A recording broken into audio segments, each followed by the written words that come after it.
राज्याचे उपमुख्यमंत्री देवेंद्र फडणवीस यांनी महाराष्ट्रातील विमानतळांच्या विकासाची कामे वेगाने व्हावी यासाठी सह्याद्री अतिथीगृह मुंबई येथे आढावा बैठक घेतली।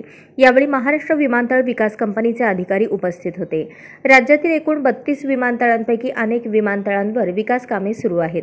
कालबद्ध कार्यक्रम राबवून ही कामे पूर्ण करावीत असे निर्देश देत गडचिरोली येथे उत्तम विमानतळ तयार करण्याच्या सूचनाही दिल्या आहेत। यावेळी सोलापूर, कोल्हापूर, छत्रपती संभाजीनगर, अमरावती, अकोला, रत्नागिरी, पुरंदर, गोंदिया, गडचिरोलीसह अन्य विमानतळ विकास कामांचा समग्र आढावा घेतला। सोलापूर येथील बोरामणी विमानतळाच्या विकासासाठी सल्लागार नियुक्त करण्याचे तसेच भारतीय विमानतळ प्राधिकरण व राज्य शासन यांच्यामध्ये विमानतळ विकासाच्या निधीबाबत सहभाग निश्चित करण्याचे निर्देश दिले।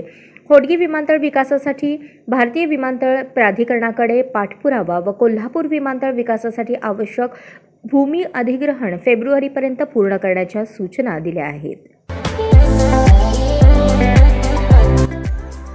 या बातमीपत्राचे प्रायोजक आहेत हॉटेल चित्रा एक्झिक्युटिव्ह।